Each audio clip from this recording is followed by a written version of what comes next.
Hello everyone, क्या हाल चाल, कैसे सर बच्चे सब बढ़िया और सुनाओ क्या हाल चाल। तो स्वागत करता हूं मैं आपके प्यारे से प्लेटफॉर्म बोर्ड विथ मी में। मेरा नाम है अखंड प्रताप और आज की क्लास में क्लास 10th वालों के लिए, क्लास 12th वालों के लिए आपको बोर्ड एग्जाम में ऐसी कौन सी गलतियां हैं जिनको आपको नहीं करना कॉपी लिखते समय, उसके बारे में बताऊंगा। तो चलिए क्लास को स्टार्ट करते बिना देरी किए। तो देखिए भाई, बहुत सारे स्टूडेंट क्या होते हैं, बहुत सारे स्टूडेंट जब कॉपियां लिखते हैं तो क्या करते हैं भाई, कॉपी के दोनों साइड वो क्या करते हैं भाई, यहाँ पर एक लाइन ड्रॉ कर दिया और इस साइड भी क्या करते हैं, दोनों साइड क्या करते हैं मेरे भाई, दोनों साइड लाइन को ड्रॉ कर देते, जो कि बहुत ही गलत है। क्योंकि एग्जामिनर को तब ऐसा लगता है कि आपने केवल पेज भरने की कोशिश की, इसके वजह से आपने दोनों साइड लाइन को ड्रॉ किया, जिससे कि आपको थोड़े ही स्पेस में बहुत सारी चीज़ें लिखने की सुविधा मिल सके। तो आपको ये गलती बिल्कुल भी नहीं करनी, आपको केवल वन साइड ही लाइन क्या करना पड़ेगा, ड्रॉ करना पड़ेगा। मतलब एक साइड ही आप लाइन ड्रॉ करिएगा। चलिए, ये चीज़ तो आपने इस गलती को समझ लिया। अब बच्चे क्या गलती करते हैं, कोई भी पेपर हो, मान लीजिए जिस भी पेपर को आप दे रहे, चाहे हिंदी का दे रहे हो, इंग्लिश का दे रहे हो, कोई भी पेपर दे रहे हो, तो वहां पे स्पेशली जो खंड देता है उसको आपको लिखना जरूरी रहता है। जैसे कि मैं आपको कुछ एग्जांपल के साथ बताऊं, जैसे कि मेरे पास हिंदी का पेपर है, तो यहाँ पे जैसे लिखा हुआ खंडबा, ठीक है, ये हो गया। या फिर यहाँ पे लिखा हुआ भाई खंड आ, ठीक है, तो इस खंड को लिखकर आना जरूरी रहता है। तो आप स्पेशली जो है क्या करिए भाई, खंड को लिखकर आइए कि खंड कौन सा आप कर रहे हैं, खंड आ कर रहे हैं या खंड बा कर रहे हैं, उसको लिखकर आइए। अच्छा, कभी कभी ऐसा होता है कि भाई हमारे जैसे साइंस के पेपर के अंदर खंड भी दिया रहता है, उपखंड भी, तो बच्चे इसको मिस्टेक कर देते हैं जल्दबाजी के चक्कर में, इस खंड डाला उपखंड भूल जाते हैं। तो इसको भी थोड़ा सा ध्यान में रखकर आप चलिए कि उपखंड भी आपको क्या करना पड़ेगा, डालना पड़ेगा। जैसे कि आपका मान लीजिए उपखंड है, तो आप यहाँ पे उपखंड का डाल सकते हैं। ठीक, इस चीज़ को आपको जरूर करना। अच्छा, यही रही बात इंग्लिश में। इंग्लिश में जैसे आपका आता है भाई क्या, जैसे मान लीजिए यहाँ पे लिखा हुआ पार्ट बी आ गया, या फिर आप देखेंगे जैसे यहाँ पे पार्ट ए। ठीक, तो जो भी पार्ट है या फिर जो भी सेक्शन है उसको जरूर आपको मेंशन करना है। जैसे इंग्लिश के लिए तो आप यहाँ पे लिख सकते हैं क्या, पार्ट ए और पार्ट बी। ठीक है, तो इस चीज़ को आप अपनी कॉपी में मेंशन जरूर करिए कि कौन सा आप पार्ट करें। अच्छा, एक चीज़ ये हो गई। दूसरी चीज़, जब भी आप कोई भी खंड, जैसे खंड आ हो गया या फिर पार्ट ए हो गया, जब एक पार्ट आप कंप्लीट कर जाते हैं तो आप जब दूसरे पार्ट पे स्विच करते हैं तो वहाँ पे आप क्या करना भाई, उस पार्ट को, चाहे वो खंड आ हो या फिर पार्ट अलग हो कोई हो, तो उसको एक नए पेज से शुरू करना। उसको क्या करना पड़ेगा, एक न्यू पेज से ही आप शुरू करिएगा। ये चीज़ आपके दिमाग में हो गई होगी। अच्छा, बहुत सारे बच्चे क्या करते हैं, बहुत सारे बच्चे ये मिस्टेक कर जाते हैं, जैसे कि आपको हिंदी में लिखना रहता है क्या, प्रश्नोत्तर, तो भाई मेरे प्रश्नोत्तर को क्या करते हैं, लास्ट में लिख देते हैं, मतलब कि एकदम किनारे पे लिख देते हैं कि प्रश्नोत्तर संख्या पहला। ठीक, कुछ इस प्रकार से। तो ये आपको मिस्टेक बिल्कुल नहीं करनी। तो भाई कहाँ लिखें प्रश्नोत्तर, तो प्रश्नोत्तर आपको यहाँ पे बीच में मेंशन करना रहता है। तो प्रश्नोत्तर संख्या आप जो भी है, पहला है दूसरा, कुछ भी आप मेंशन कर सकते हैं और इसके नीचे 2 अंडरलाइन आप कर सकते हैं, ऐसा। ठीक है, तो ये हो गई मिस्टेक, बच्चे यहाँ पे मिस्टेक कर जाते हैं। अच्छा, आपको जैसे मान लीजिए कि आपका हिंदी का पेपर है, ठीक है, तो आपको क्या करना रहता है, बच्चे मिस्टेक ये करते हैं कि जैसे कि मान लीजिए कि ये आपके सामने मैं हिंदी का पेपर दिखा रहा हूँ, तो वहाँ पे क्या होता है, जैसे मान लीजिए कि आपको ये गद्यांश करना है या फिर मान लीजिए पद्यांश है, या जो भी संस्कृत के गद्यांश है, पद्यांश है, वो करने रहते हैं, तो बच्चे डायरेक्ट क्या करते हैं भाई, डायरेक्ट क्वेश्चन देखा और आंसर लिखना शुरू कर देते। तो ये क्या होता है, आपको नंबर पूरे मिलेंगे, लेकिन एग्जामिनर को थोड़ी समस्या झेलनी पड़ सकती है। तो इस वजह से आपको उस चीज़ को मेंशन करना है, जैसे कोई भी आप गद्यांश कर रहे हो तो वहाँ पे उसके संकेत के रूप में मेंशन करिए क्या, जैसे मान लीजिए प्रश्नोत्तर संख्या मान लीजिए 21वां है, तो आपने यहाँ पे मान लीजिए प्रश्नोत्तर संख्या 21वां डाल दिया। अब 21वें का है, ठीक, तो आपने यहाँ पे का डाल दिया। अब इस संकेत को मेंशन करिए कि यहाँ से 2 शब्द ले लीजिए कि मित्रता के लिए, और लास्ट से खूब निभी, ये 2 शब्द ले लीजिए। तो आप यहाँ पे लिखेंगे क्या, यहाँ पे लिख सकते हैं भाई कि मित्रता के लिए, उसके बाद आप ऐसे डैश डैश डैश करके यहाँ पे लिख सकते हैं खूब निभी। ठीक, तो इस प्रकार से आपने सब संकेत दे दिया तो एग्जामिनर एकदम क्लियर हो जाएगा कि भाई बच्चे ने क्या किया, इसी क्वेश्चन का क्या किया, आंसर वो बता रहा है। ठीक, क्योंकि यहाँ पे 2 आ जाते हैं, 2 गद्यांश या पद्यांश देखने को मिलते हैं। ठीक, तो इस वजह से आप जब इस संकेत को दे देंगे तो आपके एग्जामिनर के दिमाग में क्लियर कट हो जाएगा कि बच्चा यही बताने की कोशिश कर रहा है। अच्छा, मान लीजिए कि हमको क्या है, अथवा वाला क्वेश्चन आ रहा, तब क्या करें, तो आप जैसे प्रश्नोत्तर 21वां है ये, तो 21वां का यहाँ पे बगल में क्या कर सकते हैं, अथवा मेंशन कर सकते हैं। उसके बाद 21वें का मान लीजिए खा कर रहे हैं, तो यहाँ पे खा मेंशन कर दीजिए। तो इस प्रकार से बच्चे मिस्टेक करते, तो इसको भी आपको नहीं करना। अच्छा, बहुत सारे बच्चे ये भी मिस्टेक करते हैं, जैसे कि मान लीजिए कि उनको क्या करना है, जीवन परिचय लिखना है। ठीक है, क्या करना है, जीवन परिचय में बच्चे मिस्टेक क्या करते हैं, उनको भी नंबर पूरे मिलते हैं। जैसे जीवन परिचय आया तो उन्होंने पूरा का पूरा अच्छे से लिख दिया, डायरेक्ट नंबर पूरे मिलेंगे। लेकिन आपकी कॉपी थोड़ा हटके दिखनी चाहिए, एग्जामिनर को अट्रैक्टिव दिखनी चाहिए। तो इस वजह से आपको क्या करना पड़ेगा, जब भी आप जीवन परिचय लिखिए तो वहाँ पे भाई मेरे बॉक्स के अंदर चाहे तो आप बीच में या फिर साइड में कहीं पे बॉक्स में जो है संक्षिप्त परिचय जरूर लिख के आइए, क्योंकि भाई वो एग्जामिनर के पास देखिए समय तो होता नहीं उतना कि उसको बहुत सारी कॉपियाँ चेक करनी है, तो पूरा का पूरा वो आपका जीवन परिचय नहीं पड़ेगा। तो आप जो संक्षिप्त परिचय में उनका जो भी जन्म है या फिर मृत्यु कब हुई, उनके पिता का क्या नाम है, ये सारी चीज़ जब आप मेंशन करके आते तो एग्जामिनर केवल इसी चीज़ को देखता और यही डायरेक्ट देख के चेक कर देता, और उसके बाद जो जो मेन पॉइंट आप यहाँ पे जीवन परिचय में लिखते हैं उसको थोड़ा सा देखता, फिर पूरे के पूरे नंबर दे देता। तो आपको इस चीज़ को भी लिख कर आना है। ये हो गई बातें। अच्छा, थोड़ा सा और समझते हैं। बच्चे एक चीज़ और भी मिस्टेक करते हैं कि जैसे कि मान लीजिए आपको थोड़ा सा एक चीज़ और समझना होगा कि जब भी आप कोई भी क्वेश्चन कर रहे हो, जैसे कि यहाँ पे प्रश्नोत्तर संख्या 21वां, तो ऐसा आप ध्यान में रख के चलिए कि भाई आप इस क्वेश्चन को अगर कर रहे हैं तो केवल ये एक ही पेज के अंदर आना चाहिए। जब भी आप कोई नया क्वेश्चन उठाएं, कोई भी न्यू क्वेश्चन आप उठाएं, तो उसको आपको क्या करना, आपको ध्यान में रख के चलना कि उसको हमेशा नए पेज से ही करना है। उसको हमेशा क्या करना, नए पेज से ही करना है। अच्छा, बहुत सारी जगहों पे होता है, बहुत सारी जगहों पे क्या होता है, जैसे क्वेश्चन ने पूछ लिया कि भाई मुहावरा बताओ इसका, ठीक, या फिर श्लोक लिखो या फिर पत्र लेखन लिखो, तो डायरेक्ट बच्चे क्या कर देते हैं, मुहावरा लिख के चले जाते। तो आपको बिल्कुल भी ऐसा नहीं करना। मान लीजिए कि यहाँ पे कोई प्रश्नोत्तर मतलब प्रश्न था जिसको आपको करना था कि, तो आपने मान लीजिए लिखा कि प्रश्नोत्तर जो है प्रश्नोत्तर संख्या मान लीजिए यहाँ पे 21वां ही रहा हो, तो 21वां आपने डाल दिया। अब वो एक मुहावरा था मान लीजिए, ठीक, तो मुहावरा कुछ भी रहा हो तो आपको वहाँ पे इस चीज़ को मेंशन करना है कि आप जो है वो मुहावरा ही लिख रहे हो, ठीक। तो इस चीज़ को आपको क्या करना पड़ेगा, वहाँ पे मेंशन करना जरूरी रहेगा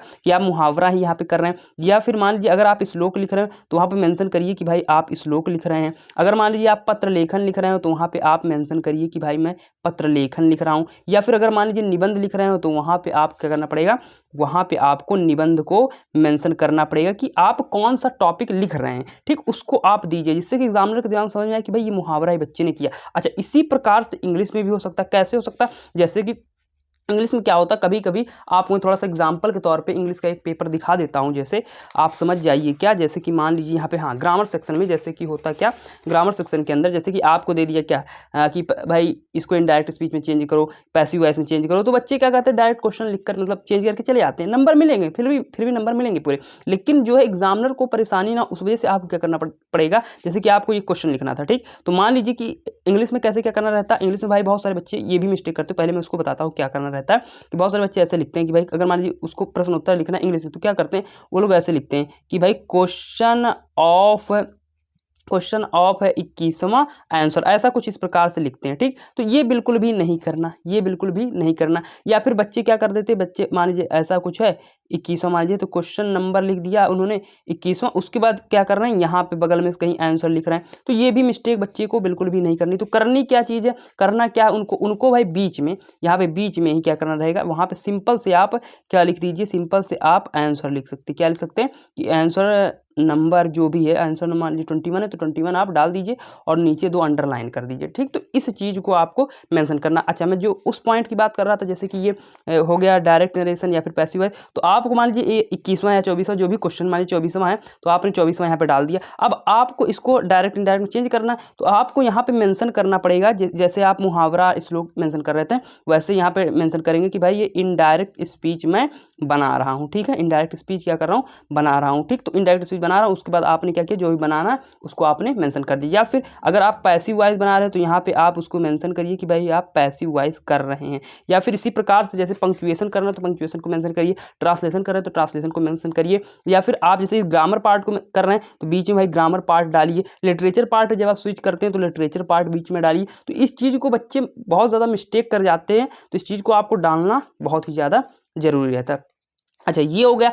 अब बच्चे एक चीज़ और मिस्टेक करते हैं, निबंध के अंदर क्या करते हैं बच्चे मिस्टेक कर जाते हैं, वो लोग भाई मेरे रूपरेखा नहीं बनाते। क्या नहीं बनाते, रूपरेखा नहीं बनाते। जबकि आपके पेपर में साफ साफ लिखा होता है कि 2+7 यानी कि रूपरेखा के लिए 2 नंबर मिलते हैं और 7 नंबर आपको जो निबंध आपने लिखा उसके लिए मिलते हैं। तो आपको रूपरेखा जो है हर हालत में बनानी पड़ेगी, आपको बनाना है, ठीक। अच्छा, निबंध को क्या कर सकते हैं आप, निबंध में आपने रूपरेखा बना लिया, उसके बाद हमेशा निबंध को आप क्या करिए, हेडिंग वाइज ही लिखिए। कैसा लिखिए भाई, हेडिंग वाइज लिखिए। कैसा लिखिए आप, हेडिंग वाइज लिखिए। हेडिंग डाल डाल के आप निबंध को लिख सकते हैं। अच्छा, अगर मैं बात करता हूँ इसी में बात करूँ मैं आर्टिकल की, जैसे कि हो गया क्या, इंग्लिश का जो भी आर्टिकल आप करते हैं तो इंग्लिश के आर्टिकल में क्या करना रहता है भाई, आप उसको जो है पैराग्राफ के माध्यम से पैराग्राफ के माध्यम से लिखिए, ठीक। और हमेशा ये भी ध्यान रखिए कि जब भी आप एक पैराग्राफ चेंज कर रहे हो, जैसे कि आपने एक पैराग्राफ लिख लिया, अब आप क्या कर रहे हैं, अगले पैराग्राफ पे लिख रहे हो, तो हमेशा अगले पैराग्राफ में लिखने से पहले उनके बीच का मेरे भाई 1 लाइन का गैप होना चाहिए। 1 लाइन का क्या होना चाहिए, गैप आपको हमेशा देखने को मिलेगा। आपको ऐसा करना रहेगा, ये इंग्लिश के पेपर के लिए। अब मैं बात करना चाहता हूँ कि जैसे कि थोड़ा सा मैं बता देना चाहता हूँ कि भाई मैथ के पेपर में भी क्या करना रहता है आपको, उसको भी मैं थोड़ा सा बता दूँ, जिससे कि आपके दिमाग में कट क्लियर रहे। मैथ में क्या बच्चे गलती करते हैं, मैथ में मान लीजिए कोई भी क्वेश्चन है, बच्चे ने डाला यहाँ पे क्या, बच्चे ने डाला यहाँ पे कि ये प्रश्नोत्तर संख्या 21वां है, ठीक है। उसके बाद उसने ऐसा किया कुछ, उसके बाद लगा सॉल्व करने, तो आपको डायरेक्ट सॉल्व नहीं करना, आपको यहाँ पे लिखना पड़ेगा कि भाई मैं हल कर रहा हूँ, या फिर अंग्रेजी में आप सॉल्यूशन यहाँ पे लिख सकते हैं। तो उस चीज़ को आप लिखिए, उसके बाद ही आप करिए, तो ऐसा हो गया। और सिंबल का भी यूज़ मैथ के पेपर में भी करना रहता है, जैसे कि आपने कहा कि भाई चूंकि, या फिर इसलिए, मान लीजिए कोई भी फॉर्मूला आप दर्शा रहे हो, जैसे कि चूंकि a+b का whole square is equal a² + b² + 2ab, ऐसा कुछ होता है मान लीजिए मैथ के फॉर्मूले में, ठीक। तो आपको उस चीज़ को दर्शाना रहेगा कि भाई इस फार्मूले को मैंने किया, इस वजह से लगाया चूंकि, इसलिए भाई ऐसा मान लीजिए कुछ होता है कि 4 + 3 का स्क्वायर, ऐसा ऐसा हो जाएगा। तो आपको इस चीज़ को ध्यान में रख के चलना पड़ेगा। अच्छा, बच्चे बहुत सारी मिस्टेक करते हैं कौन से क्वेश्चन में, जैसे कि आपका मान लीजिए बहुत सारा क्वेश्चन ऐसे पूछता है कि मान लीजिए कि 5 बताओ कि 5 मतलब जैकब की आयु इतनी है, तो नूरी की आयु कितनी होगी। तो मान लीजिए कि आपने बाय द वे मान लिया कि जैकब की आयु मान लीजिए x है, तो आपने मान लीजिए x निकाला भाई 20 वर्ष, ठीक है, 20 वर्ष निकाला, और वायु मान लीजिए आपने y निकाला कि मान लीजिए 40 वर्ष, ठीक है। तो मान लीजिए कि x आपने का जैकब था और y जो था वो नूरी थी, तो आप डायरेक्ट क्या कर देते हैं, यहीं पे आंसर लिखकर चले आते हैं। तो आपको ये मिस्टेक बिल्कुल नहीं करना, आपको लास्ट के अंदर ऐसा लिखना पड़ेगा कि अतः जैकब की आयु, अतः जैकब की आयु जितना भी है, मान लीजिए जितना भी आपका है, x माना था आपने, तो जैकब की आयु 20 वर्ष है, ठीक है, तथा नूरी की आयु 40 वर्ष है, ठीक है। तो आपको इस चीज़ को बिल्कुल भी मिस्टेक नहीं करना। बच्चे बहुत ज़्यादा मिस्टेक करते हैं भाई, डायरेक्ट क्या करते हैं, इसी चीज़ को लिख के आंसर जल्दी जल्दी में लिख कर चले आते हैं। जब भी आप कोई क्वेश्चन करिए मैथ के अंदर, तो आपको इस चीज़ को मेंशन करना है कि अतः मान लीजिए जैकब वाला आ रहा है, आयु से संबंधित आ रहा है, तो उसमें ऐसा लिखिए। या फिर मान लीजिए त्रिभुज से कोई क्वेश्चन है, तो आपको लिखना कि अतः यह समकोण त्रिभुज होगा। मान लीजिए वृत्त से है, तो अतः यह वृत्त की स्पर्श रेखाएं ऐसी होंगी। या फिर क्वेश्चन में जैसा भी है, तो लास्ट में आपको अतः लगा के उसका आंसर लिखना जरूरी है, ठीक है। तो आप ऐसा लिखते हैं तो अच्छा नंबर आपका आएगा। अच्छा, कभी कभी ऐसा भी होता है, जैसे कि मान लीजिए मैं आपको बताता हूँ अब साइंस के बारे में। साइंस में क्या होता है, साइंस में जैसे कि आपका मान लीजिए आपने क्या कहा, आपने डाला प्रश्नोत्तर संख्या 21वां मान लीजिए आपने डाल दिया, ठीक है। तो आपसे मान लीजिए क्वेश्चन ने पूछा था कि भाई संयोजन अपक्रिया क्या होता है, या फिर कूलाम का नियम क्या होता है। तो आप धड़ाधड़ क्या करते हैं कि संयोजन अपक्रिया अगर आपको याद हो, तो आप लिखना शुरू कर देते हैं कि वे अभिक्रिया ऐसा कुछ करके लिखना शुरू कर देते, जो कि क्या होता है कि आपको नंबर पूरे मिलेंगे, लेकिन वो थोड़ा सा देखने में सही नहीं लगता। एग्जामिनर जो है, एग्जामिनर का दिमाग थोड़ा सा वहाँ पे होता है कि भाई बच्चा लिखा तो है, लेकिन इसको पेपर प्रेजेंटेशन का मायने में ये सही से पेपर प्रेजेंटेशन नहीं कर पाए। बिकॉज देखिए, आप पढ़ने में कितने भी धुरंधर क्यों ना हो, लेकिन अगर आपने पेपर प्रेजेंटेशन अच्छे से किया, तो आपके बोर्ड एग्जाम में जो है बहुत अच्छा नंबर आएगा और आप जो है अच्छा स्कोर कर पाएंगे। देखिए, बहुत सारे जो टॉपर्स होते हैं वो पेपर प्रेजेंटेशन पे बहुत ज़्यादा वर्क करते हैं कि लिखना किस प्रकार से है। इस वजह से आपको देखिए कितना आता है भाई, ये तो आपके भाई एग्जामिनर जो है वो आपको तो जानता नहीं कि आप कितना पढ़ने में, आप अपने क्लास के टॉपर रहे हो या फिर आप मान लीजिए अपने क्षेत्र के टॉपर रहे हो, तो उसको तो एग्जामिनर को पता नहीं, उसको तो आपसे केवल आपकी कॉपी से मतलब है। तो इस वजह से आपको पेपर में बहुत अच्छा प्रेजेंटेशन करना है। तो आप इसको कैसे लिखना है, जैसे हमारी संयोजन अपक्रिया पूछ लिया या फिर कूलाम का नियम पूछ लिया, तो आपको उस चीज़ को मेंशन करिए कि भाई क्या चीज़ पूछ रहा है। तो आपको यहाँ पे सबसे पहले लिखना पड़ेगा कि भाई संयोजन अभिक्रिया, ठीक है, ये चीज़ को मेंशन करिए। उसके बाद ऐसा करिए कुछ, फिर उसके बाद यहाँ पे लिखना शुरू करिए। अच्छा, एक चीज़ और ध्यान में रखिए, बच्चे मिस्टेक क्या कर देते हैं, जैसे कि मैंने यहाँ पे संयोजन अपक्रिया लिखा, तो बच्चे क्या कर देते हैं, संयोजन अपक्रिया लिखने के बाद क्या करते हैं भाई, इस प्रकार के कुछ सिंबल का यूज करते हैं। तो इस प्रकार के सिंबल का यूज आपको नहीं करना। आपको हमेशा कोई भी डेफिनेशन लिखो, कुछ भी लिखो, आपको हमेशा सेमीकोलन सिंबल का यूज ही करना है। तो इस सिंबल पे भी ध्यान दीजिए, छोटी छोटी गलतियां जो है बाबू आपके पेपर प्रेजेंटेशन को खराब कर सकता है। तो इस वजह से इस पर थोड़ा सा विशेष ध्यान दीजिए। तो ऐसा हो गया। अच्छा, कभी कभी ऐसा होता है कि हमको अंतर वाले क्वेश्चन भी पूछ लेता है बोर्ड एग्जाम के अंदर कि बताओ कि जैसे कि भर्जन व निस्तापन में अंतर हो गया, ठीक है, या फिर 12th मीडियम में कोई ही अंतर वाले क्वेश्चन आ जाते हैं। तो बच्चे क्या करते हैं, अंतर वाले क्वेश्चन में जैसे मान लीजिए भर्जन पूछा उसने, तो बच्चे बहुत ज़्यादा मिस्टेक कर देते हैं। कभी कभी भर्जन की पूरे का पूरा लिख दिया यहाँ पे, उसके बाद नीचे लिख रहे हैं भाई निस्तापन, ठीक है, कुछ इस प्रकार से। तो आपको ये गलती बिल्कुल भी नहीं करनी। तो करना क्या है, आपको करना ये है कि भाई आप हमेशा अंतर को मतलब दोनों साइड में लिखेंगे। जैसे कि आपको अंतर लिखना है तो भर्जन एक साइड लिखा, उसके बाद निस्तापन एक साइड लिखा। जो भी अंतर आपको लिखना है, जो भी क्वेश्चन आपके बोर्ड एग्जाम में पूछा गया हो उसको हमेशा क्या करना है, बीच से लाइन ड्रॉ करके एक साइड इधर एक साइड इधर, दोनों का आपका अंतर बताना है। ठीक, तो ये रही काफ़ी मिस्टेक्स बच्चे कर जाते हैं। अब मैं बात करना चाहता हूँ कि भाई थोड़ा सा सामाजिक विज्ञान में क्या होता है कि बच्चे क्या करते हैं, बहुत सारे बच्चे जो है सामाजिक विज्ञान में क्या कर देते हैं भाई, उसको समझ लेते हैं। तो मैं यहाँ पे थोड़ा सा लिख देता हूँ पहले सामाजिक विज्ञान।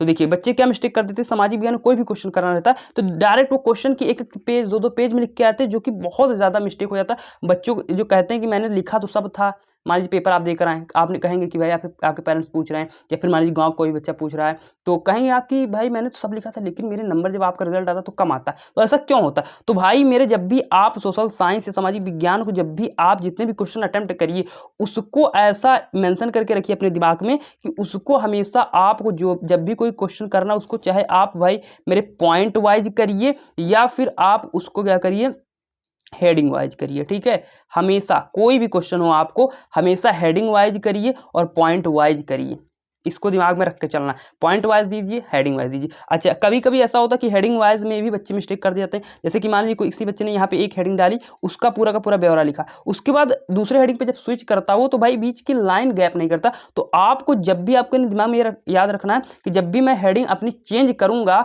अगले हेडिंग पे जब भी आऊंगा तो 1 लाइन का गैप हमेशा रहना चाहिए। 1 लाइन का क्या रहना चाहिए भाई, गैप हमेशा रहना चाहिए प्रत्येक हेडिंग के अंदर। तो ये भाई कुछ मिस्टेक्स हो सकती हैं जो कि बच्चे बोर्ड एग्जाम के अंदर क्या करते हैं, गलतियां करते हैं। अच्छा, कुछ मिस्टेक्स और भी हो सकती हैं, जैसे कि फिगर, मैं जो भी मेरे दिमाग में आ रहा है मैं बताता चल रहा हूँ आपको। जैसे कि फिगर पे बच्चे मिस्टेक कर जाते हैं। कैसा मिस्टेक कर जाते हैं कि बच्चे क्या करते हैं भाई, कहते हैं कि भाई पेंसिल से उतना अच्छा निखार नहीं आ पाता, तो मैं क्या करता हूँ फिगर को पेन से बना के चला आऊँगा। ठीक है, तो आपको पेन से बिल्कुल भी नहीं बनाना है। आपके बोर्ड एग्जाम में हमेशा जो फिगर होंगे वो कैसे बनेंगे भाई, पेंसिल से बनाइए, चाहे वो अच्छे से उभर के आए या फिर ना, लेकिन आपको पेंसिल से ही ड्रॉ करनी है। पेन का यूज़ बिल्कुल भी आप मत करिएगा। ठीक, तो ये रही कुछ गलतियां बाबू जो मुझे लगती है कि आपको बोर्ड एग्जाम में बिल्कुल भी नहीं करके आना चाहिए।